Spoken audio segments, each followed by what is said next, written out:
Mustafa Al-Halwachi, Bahraini artist and furniture maker.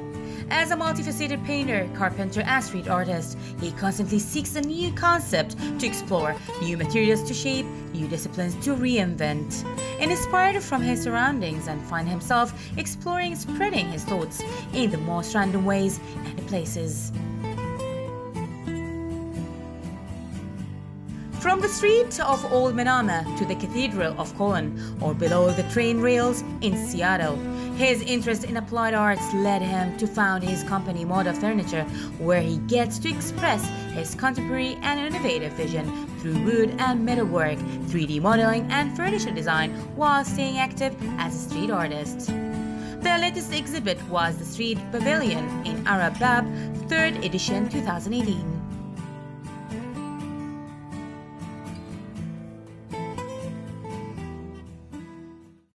Well, I've always been somehow creative since I was a very young boy. I realized that I found that about myself that I'm really good at this, and I really have an understanding to it. I'm mostly a self-taught artist, but when I got into college, I didn't want to study fine arts, and I didn't want to because I was already doing it. So I thought of doing some more applied arts. That's why I studied design, interior design in college, and product design as well. And I got into the applied arts instead of the fine arts. And yeah, so I became an interior designer at first, opened up a carpentry workshop, and I started doing my furniture design. The art took a step back again while I was trying to build my company and stuff. But I realized that it is a big part of me and I really need to come out. So I started doing it again. And since then, it's been just going on.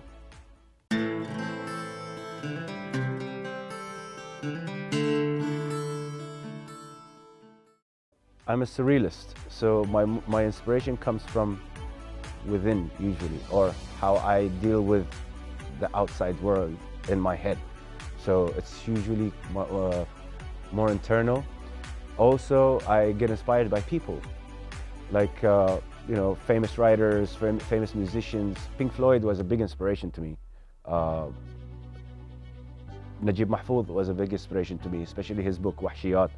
The songs that Abdul Halim Hafid sang, all these songs, Risala min Taht al-Ma, all these older generation literature fed really into my creativity. And I was very inspired by writing that makes you see an image. So I was mostly a visual person because I'm an artist and a designer. So I was always trying to take those words or take those understandings or principles, concepts, and visualize them in paintings and art generally. That's how I kept on getting inspired. And again, people are like a big inspiration to me.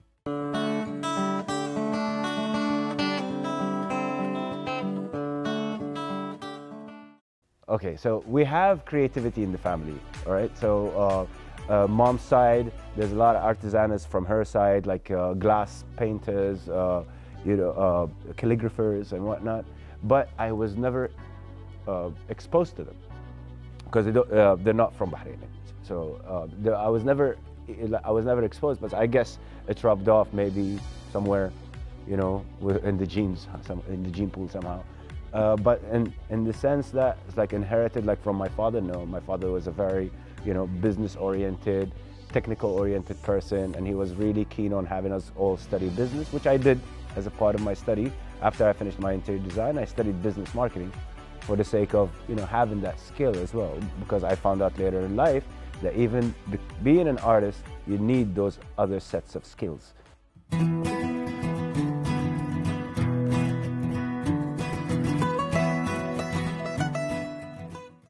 Graffiti as a part of street art is like the sense of spreading the artwork to the biggest audience possible.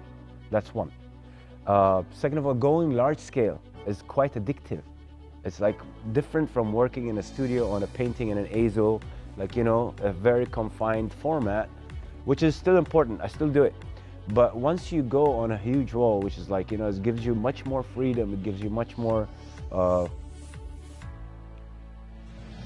it opens up the rules to you, because you have a huge canvas to work on.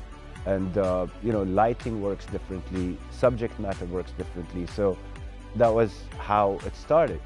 But then again, the exposure of the artwork itself and reaching bigger audience and sharing it with people is what we all aspire for. You know, it's doing it in an exhibition, as important as exhibitions and galleries are. It's confined to what, Bahrain, 200, 300 people tops. You know, if we do a small exhibit in a gallery, instead of, you know, having a street piece that is going to bring smile to children passing, going to school, or like people going to work and they see this colorful wall, and you know, that's what it's all about at the end of the day. We want to share our love for art, and what's the best way to do it than on a wall?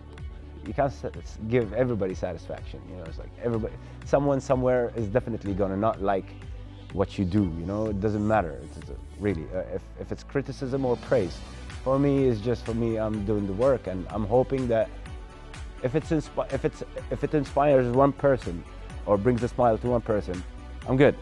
You know, that's job well done for me, you know.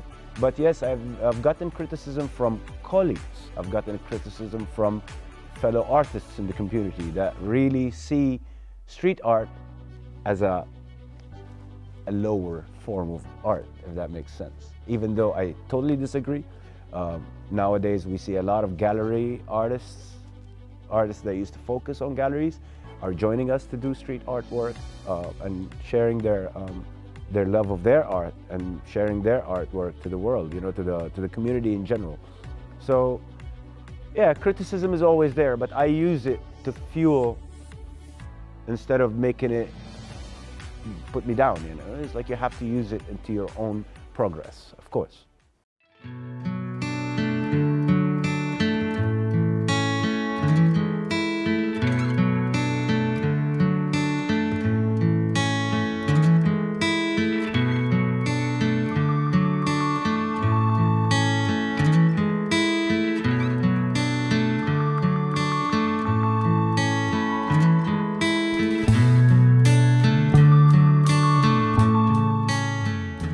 I'm a regular at the Nest Art Festival that happens every year, that was arranged by Al Rawaq Art Space in Adliyat Block 338. So we're there every year participating as you know, either organizers or street artists. Like we paint the walls in Adliya, you must have seen it. It's an important part. It's an important part of the year, and it's a very important event, and I hope it happens again this year. Recently we did the Art BAB, Art Bahrain Across Borders, with Art Select.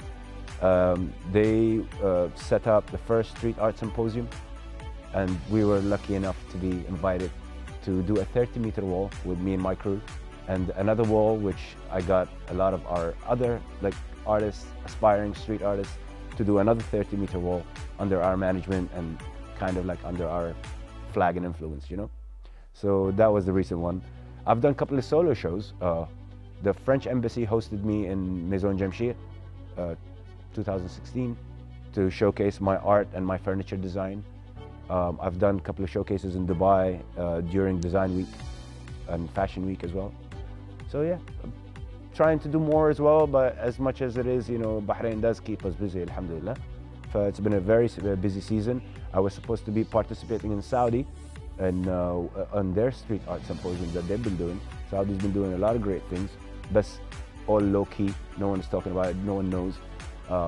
Sad, but hoping that next year I'll be part of that too, you know, so let's hope so.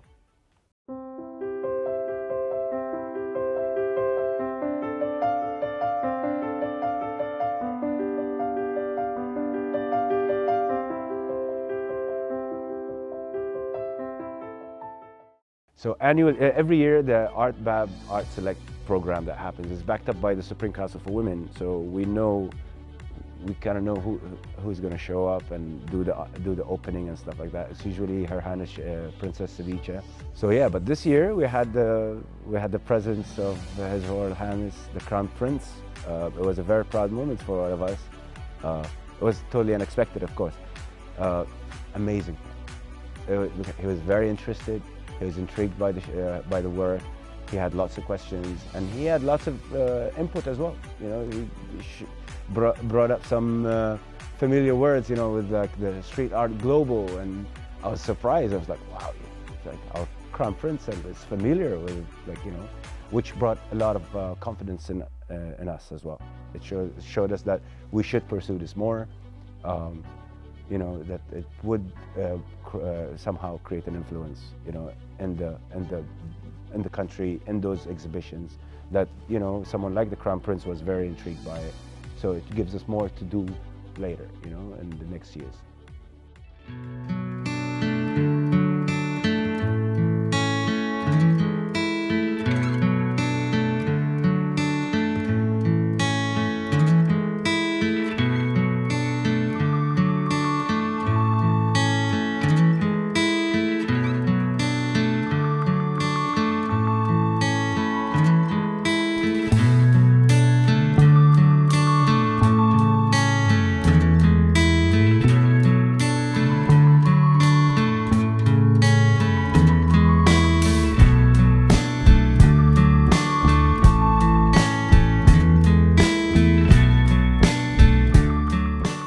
Being a career artist in a small country is already, being a career artist anywhere is difficult, let alone in a very small country, in Bahrain.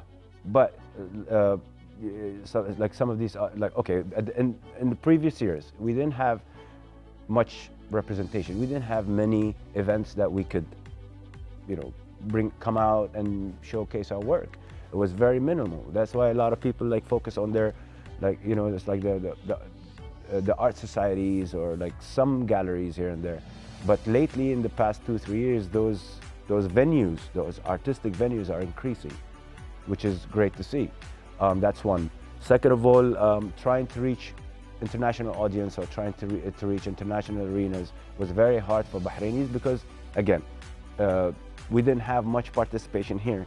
And it's all about participation when it comes to trying to do artworks elsewhere.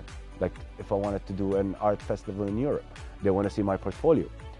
Back in the day, we didn't have much of a portfolio because there was not much happening here. So it was hard for us. That's one thing. Income is that's another obstacle because it's hard to make money if you're just an artist. If you're just sitting in your studio and painting, you know, it's not going to be easy to make a living out of it. That's why, well, for me, it helped that I was a carpenter as well. I have my own studio, I have my own workshop. So, you know, my furniture design, my interior design used to like help my artistic endeavors, you know. Nowadays, it's kind of 50-50, which is a blessing, really.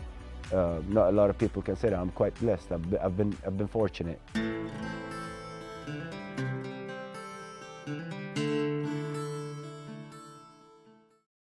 Any form of art, whether it's pencil sketching to sculpture, to sculpting, to digital art today, it's all a tool. It's a different tool. And I think actually digital art has enhanced traditional art in a sense. Like, okay, for me, for example, in the old days when I want to sit down and plan a painting, I used to sketch it out with hand and then I'd paint it with hand and then maybe change it here and there. And the process used to take hours, right?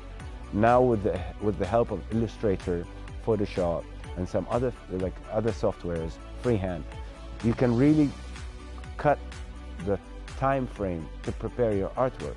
Now at the end, I am still going to go on that wall and paint it by hand, but preparing the concept, especially when I'm doing it for a business endeavor, like let's say I'm commissioned to do a painting in a restaurant, it doesn't take me long to show them my concept because I'm using digital art to showcase my work for them, right? So it helps a lot. Now, a lot of art, especially like in video games, in animation studios, business-oriented graphics, these all really require the digital artist. So it is very important. But will it replace completely the traditional artist? I don't think so.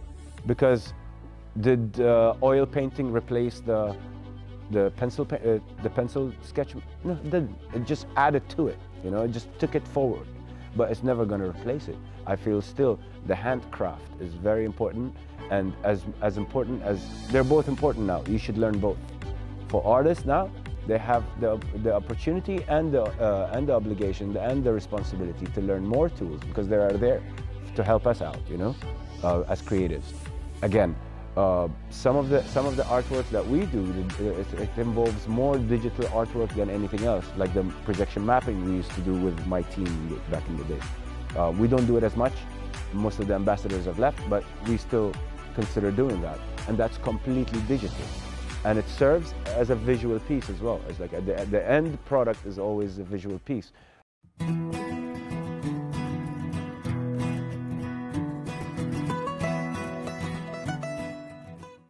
Well, I am a progressive type of artist, so I like to change my artwork. I'm never stuck into a genre. I'm never stuck into a tool. I like to try new things always.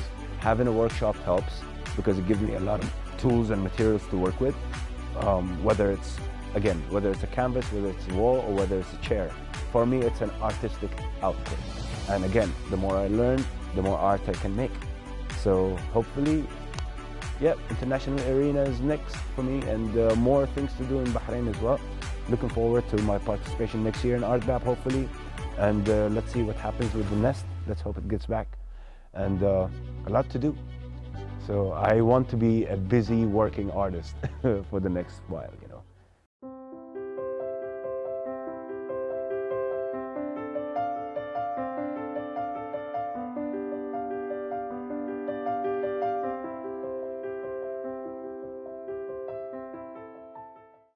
Young artists, for sure, many things to say, but more importantly, keep pushing it. Expose yourself, meet other creatives, get involved in the community, very important, you know. Let yourself be known no matter what it is. If you're a beginner artist, start doing, take workshops, get involved. There's a lot of opportunities out there. In Bahrain and outside Bahrain, in the close area, in the GCC, there's a lot of opportunities for artists. So keep doing what you're doing. And trim your skill, you know, always work on your craft, you know. It's like don't ever think that you've reached the pinnacle. No one ever reaches. It's always a stepping stone. So keep working on your craft and push forward. For everybody else, give us a chance. We're trying to create something beautiful, create a beautiful canvas in this country and everywhere around. We do have a voice, and we want to share it with everybody. And I think the creative community is growing, and it needs, you know, we will do what we need to do, definitely. But we also need, you know, the support and the criticism, both. You know, criticism is always good. So if you see something if you see an artist, if you see an artwork that you have something to say about it, say it. Don't shy off.